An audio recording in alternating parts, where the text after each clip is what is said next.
rankings here. We have 3 separate power rankings. Apparently we're going to start with the good one. I don't know about this. This is the one who actually knows what he's doing. We should start with Owen's and then me and then... have you just power ranked the pundits in the studio right there as well? No. It's like I'm burying mine in the middle. So, all right, let's go with mine.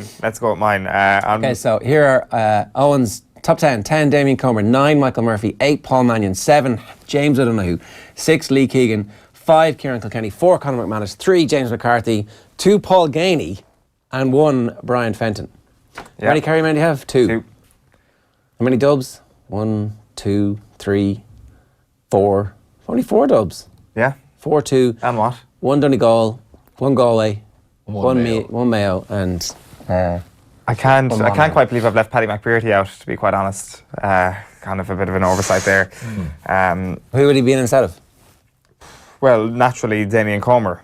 I guess I kind of felt the pressure to put somebody from Galway into my top 10, and Comer has got to be that person, because when it comes to just pure footballing talent, somebody you want in your team, then it's got to be Damien Comer, doesn't it? Like, that was... I weighted up that kind of a 3-way tie there between Comer, McBrearty, maybe Paul Murphy as well. How are you putting Lea Keegan in... Paul Murphy. At this stage? Yeah, Paul Murphy. Come on, one of the footballers of the... One of the best footballers in the country. He is, and maybe I'm kind of over-egging, trying to kind of quell my Kerry bias a small bit here. I think you are. And maybe it's just cue tourism. I don't know what it is. That's more likely. Yeah. How am I putting Lea... What? Where's Sean O'Shea? Sean O'Shea's not in there. So why not? Because Sean O'Shea hasn't proven himself to be one of the top 10 footballers in the country yet. What? That's the ultimate cue tourism. Yeah. Are you ghostwriting for Dara? Yes, I am ghostwriting for Dara. He tells great stories. No, Dara writes it all himself. Sean O'Shea has not... You cannot definitively put him in your top 10 footballers in the country right now, because there just simply isn't enough evidence. It is completely going out on a limb to say he's one of the top 10 footballers in the country. Power rankings. I mean, you know. Exactly. It's based on the power that they've already shown in a footballing sense. And as a senior footballer, he has not shown to be one of the top 10 footballers, without question. What did the Dublin footballers think of Sean O'Shea when they met him in the league? What did they do to him? I'm not saying they deliberately went out to injure him, but let's just say Sean O'Shea went off very early in that game with an injury. Of course, it wasn't a target or anything like that. It just happened. Sergio Ramos, Mo Salah style. Yeah. Well, you know, we haven't made any comparisons between Sergio Ramos and Dublin footballers at all this week, have we?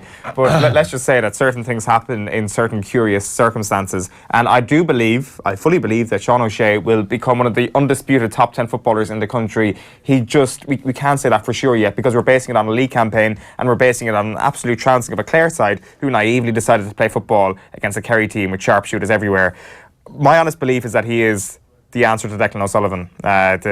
He's the next Declan O'Sullivan. Oh, and you wouldn't put him in the top 10? What? Not until... he's clearly in the top 10 if that's the case. Not until I'm 100% sure of it.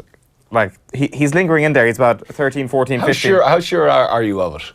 90... From what I've seen in the league, I was kind of beaming from ear to ear every Sunday evenings, thinking, wow, okay, O'Shea and Clifford are the real deals, both of them.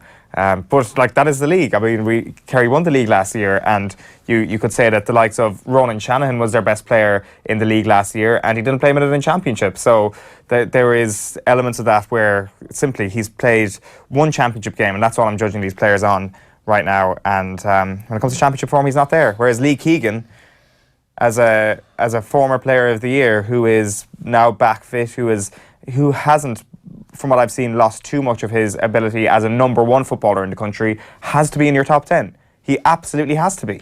Let's just have a look. So mine's next. I fear, in retrospect, I've made a few egregious errors here. I've stuck Dermot Connolly in at number 10, purely as a talking point.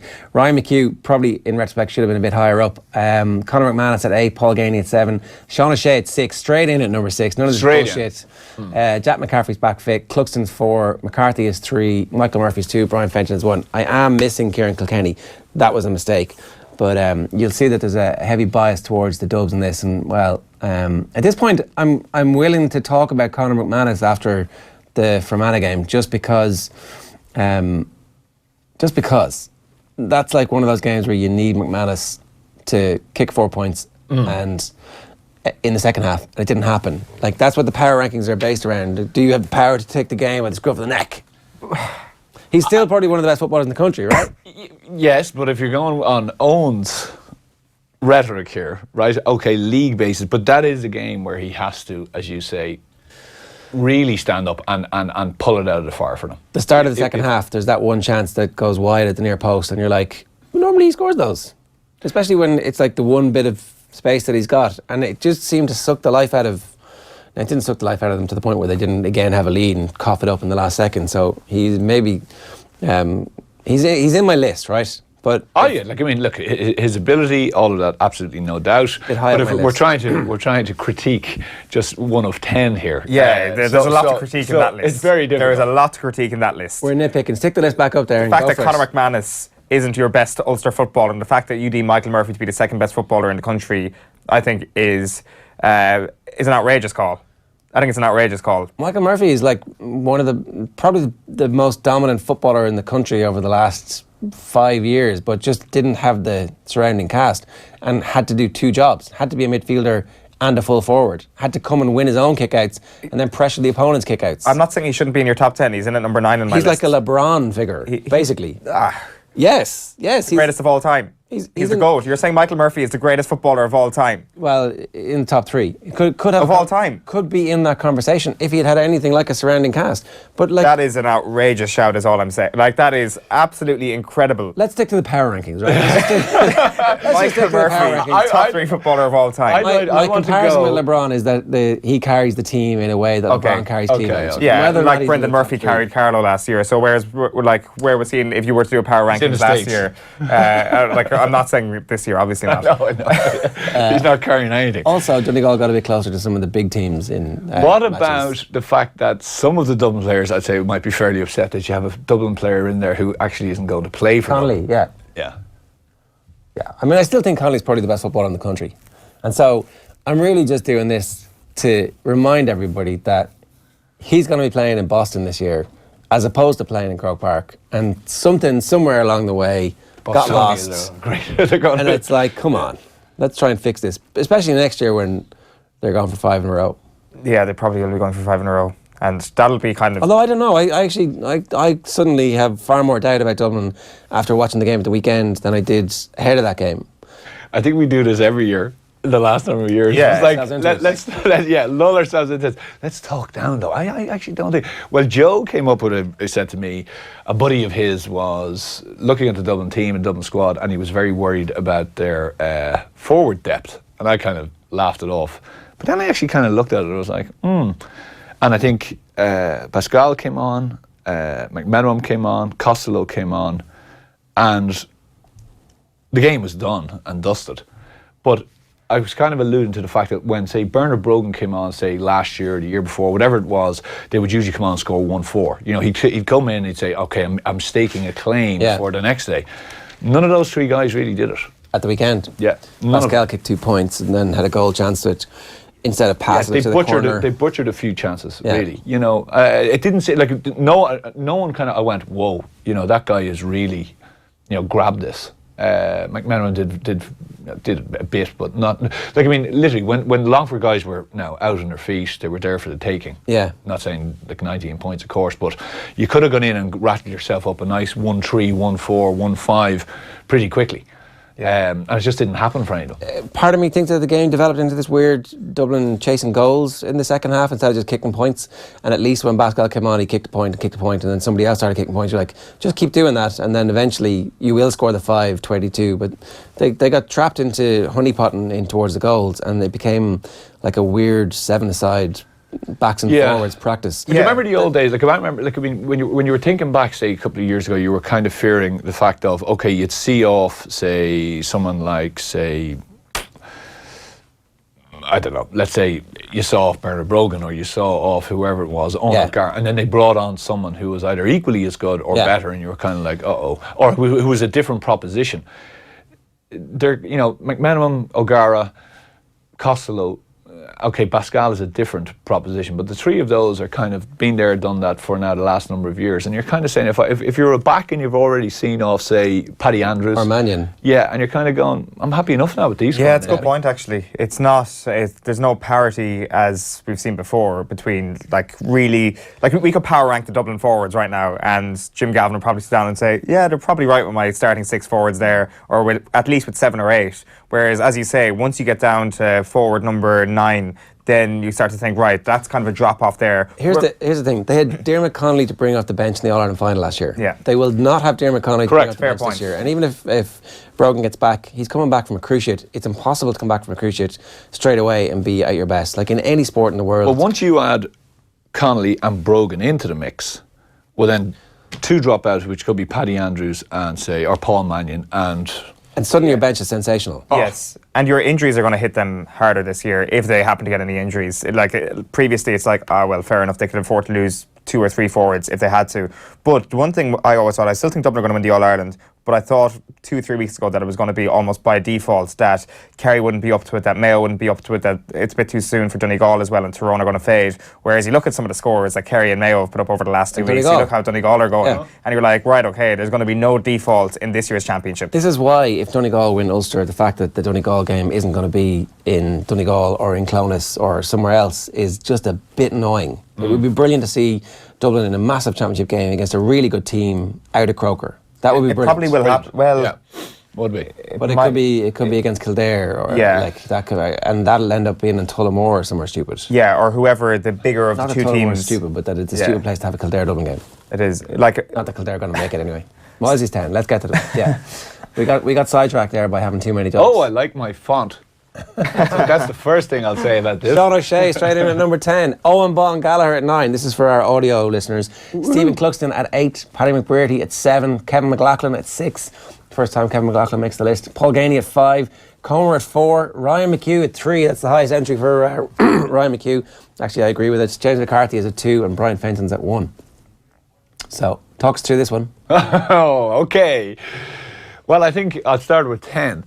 So, unlike my erstwhile cute Hursum here beside me, I think this guy is going to light it up. I think he was, okay, I'm not going to say he was definitely targeted, but Dublin absolutely. I watched that game. Welcome. Absolutely. Welcome, and this is how it's going to be. John Small marked him for a period of time. I was at the game. He literally just marked him. He didn't go near. Small usually gets involved with the ball coming out from a defensive point of view, is a good link man. No interest. It was man-mark job on him, which is a big, tick for him, shall we say. So it's a tip of the hat to what he can do. And if you watch any of the other league games prior to that, his understanding with Clifford inside and his ability to put, and he's one of those 11s it's a nightmare for a 6 because he brings you into that horrible no man's land where you're getting close to midfield. You can't go too far out with him or else you're pulled completely out and it opens the whole lot up. And neither does he sit too far deep in with you.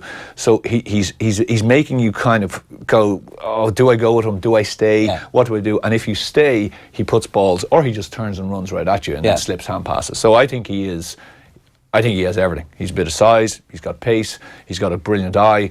And you talk about O'Sullivan, I think absolutely he scores heavily. He could be that and more, as far as I can. He scores heavily, but his range of passing is fantastic. And he gives that pass which is just away from the back, So I think he's definitely in there. A lot of Donegal guys in there because I just think the Donegal guys I think they're really going well. Yeah. Gallagher, I think, is fantastic. Stick the list back up for a start. He's a guy, I think, as well for this year. Now, you might say, okay, has he really done a lot? But I think he's a guy who's reveling in his role. Like, I mean, you look back in the cornerback roles of Donegal over the last number of years, there was a lot of bodies in there, so you'd say, well, were they specifically cornerbacks or were they just in a system? Yeah. He's a cornerback, but he's a cornerback who's lightning pace and can get up the field and can cause serious damage. Very comfortable on the ball. Fran McGlynn. Esque. Yeah. Yeah, and probably even a bit better to be honest with you. Already? Yeah, a bit more athletic. You know, I mean athletic as in physical build, not speed. He has the same as Mclaughlin would have.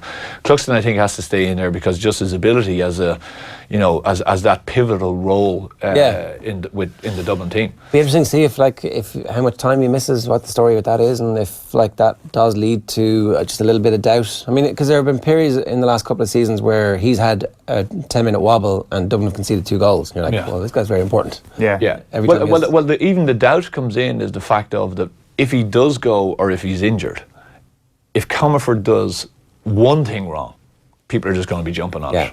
Yeah. They'll be going, Cluxton wouldn't have done that. So the pressure on that lad as a 20-year-old, and he looks about 12, right, is going to be immense. With no experience playing with the Dublin seniors. Absolutely. No experience. And now you're thrown in your first game starting, if Cluxton is out for a period of time, is a Leinster final. Now, granted, it's a Leinster final against Laois, and no disrespect to Laois. It's not exactly an All-Ireland semi-final against Kerry, Mayo, Donegal. Yeah. But still, it's fairly pressure cooker as opposed to the way Cluxton was able to build up his experience throughout the league when he first started in a Dublin jersey. And again, with no expectation on him. Like, I mean, you're coming in after, you know, probably the greatest goalkeeper that Dublin have had, kind of John O'Leary type the thing. The sport has had? Probably. Like, really? You know? Yeah. That's that. And, you know, never mind the fact that you're playing in front of the hill. We used to always kind of try to focus on getting the Dublin players that you'd obviously silence the hill, and then that the hill would actually become a pressure on them rather than on us. And if you're a 20-year-old standing there in between the sticks and you've let a howler in, or you just can't get your kickouts going, and there's a full court press on, and you've got the hill behind you mumbling and groaning and a few lads letting out roars and shouts, I'm telling you, that is going to be a lonely place to be. Yeah, Jim McGuinness' column this week was talking about how you actually put that pressure on the kickouts, and it's zonal, it's a 3-3-3 system. Basically, you just make sure that you've covered those 9 quadrants, and you want to have a fairly big out boot on you to get past that. So. Well, I think Dublin were actually doing, when they really killed Longford to start, they actually did a 4-3-3. They put 4 across the top, so they allow nothing even short. More, So, like, I mean, who else did I have? Back up, please. I'm trying to go on memory now. Seven McBurty's flying. Mclaughlin is in there because I just think Mclaughlin is the heartbeat of that Mayo team. I really do. Like, I mean, as much as Keegan is, but Keegan has been injured, so I'm on the fence on will he come back as good as he has been, whereas Mclaughlin is a mainstay. I think Mclaughlin's form has dipped a little bit too. I think he has dipped with the general dip in Mayo, but I think if Mayo to do anything at all, he'd be central to it for sure this year. Gainey is fantastic. Comer, I think, is again the heartbeat of the Galway team. Like, I think where Dara O'Shea is slightly, not saying he's wrong, but I would argue with him on the point he's making about Comer. Moyle slams O'Shea, shocker. I heard it. That's what I heard. Yeah. That's what they're tweeting right at the minute. No, he's that's his game, because he's a guy who will give you absolutely everything until he falls over. So he's going to go back 80, and then he's going to come back at you again another 80 yards. You know, he's going to get up and down and up and down and up and down. And I'm not even sure if full forward is Damien Comer's best position. I actually don't think it is. If you look at his purple patch in the Connacht quarter-final against Mayo, when he reeled 2 or 3 points off Chris Barrett, like, they were out on the left wing, out from about 45 metres, receiving the ball on the 40, turning him, and actually having that space and movement. He can ping the ball over from tight angles from well out the pitch. So I'm not sure that the full forward is his best position. I think that maybe the comparison with Sean Kavanagh in his column is correct today, where he's kind of lurking in the opposition half, but not in the opposition square. So he's in an advanced position to run at the defence. Kind of like the best position for Aidan O'Shea, we've always said, is at 11, but if he's running at speed from 11 and giving the ball into it. The American football teams call it, you're an offensive weapon. It's like, you're not really sure exactly what you do. You could be one of many different positions, but actually, and we're not going to dictate where you are, so the opposition, we're not going to say, oh, he's an 11, and the opposition goes, oh, he's going to play 11. We just mark him like an 11. Yeah, I think he's a blood and guts type player, and he needs to be involved. He's a player, if you left him at 14, or you left him in an area where there's no ball, there wasn't a lot of activity, I think he would be genuinely bursting, and he needs to just get a few hits in, and then he loves all that, you know. So he's that type of guy. A reminder, OTB AM is brought to you this morning with Screwfix, championing the trade with a choice of over 20,000 quality trade products. And Kieran Cunningham, I don't know if I'm allowed to, he's DM me. You're right about Michael Murphy. I think he has 8 Man of the Match awards from finals, County, Ulster and All-Ireland. So, screw you, Owen. Well, he is LeBron. Boom. Right, okay. Well, I tell you so what, it's greatest of all time then. Murphy was, so I looked at McBurty. I didn't want to have, and I have McHugh in there. Yeah. But I would have had Murphy in there. Like, I mean, I think Murphy he's So honestly, and I'm not just siding up with Jerry, but he is, for me, he's the guy who, if they now treat him in a position where he can just focus on that particular job and not have a situation where the likes of, Mcmahon, what's his name, the Tyrone player who just basically followed him around for the last number of years every Justin. time. Justin, yeah, exactly, and just literally bet him around anytime. It was just a physical battle. It was just a horrible situation for him. If he can find that room, if he can have an ability where he's the focus with McBurty beside him and everything else, I think he's just going to be. He's just so hard to handle. Well, I rated him higher than you did in your power rankings, so that's. I know you did. Yeah, but that was cursory. Yeah. Okay. I'm backing down on that. McCarthy and Fenton are. I think Fenton is just. I said he was just a Rolls Royce on Sunday, and that's all. He just cruises through the game. If you Another one who intelligently was kicking points when everybody else was like, "Oh, let's try and kill them with goals." He's like, "No, let's just keep kicking points." Left foot, right foot. Yeah, That's what I know. But also, it wasn't exactly tapping him over the bar, but he makes it look like he's tapping him over the bar. Literally makes it look like he's tapping him over the bar. It's like I'm not surprised that he's consensus number one here because he's the man to beat right now for the Player of the Year award without question. He just seems to. It's unbelievable. He never seems under pressure. You look at him from a fitness, like he never comes back out, and he's just always in command of whatever it is. Like there was a situation against Longford on Sunday where he had made a run forward, he had laid the ball off, he'd got a pretty late hit, got up, and then a kick out came to the kind of Hogan stand side, and he came across, and he managed to get a hand on it when he could have just left it.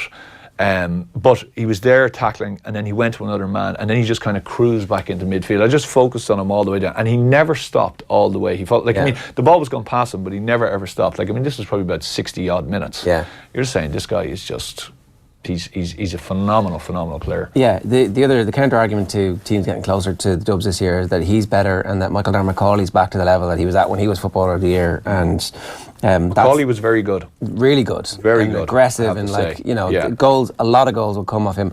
You add Jack McCaffrey back into that, and then suddenly it's like they can score a goal from anywhere 70 yards out if the passes stick in a way that they weren't sticking against Longford. So maybe they're just getting that out of their system and practicing it against Longford, and that's why. Well, the goal they got, Rock's first goal, was I'd say not years, but a long time on the training field with Macaulay. They've been scoring it against Kildare for a decade. Yeah, but just past the ball. So he does his usual where he goes from second gear to fifth gear straight away, bursts past it, but the big bounce, and then he never even thought of doing the hand pass over a bar or shooting himself, which he has done before, a blast, and next thing it goes up the keeper's rear end. He just looked across, quick hand pass into Rock and patted into the net. They could definitely do with watching our masterclass on finishing with Gooch and James O'Donoghue, where it was like, no, we're passing the ball into the net. There was definitely a lot of blasting in that second half. There was. When you're like clean through, it's like you don't have to kick it straight at the goalkeeper. Yeah, Gavin wasn't happy. There's a left post and a right post, and if you can slick it in. Yeah.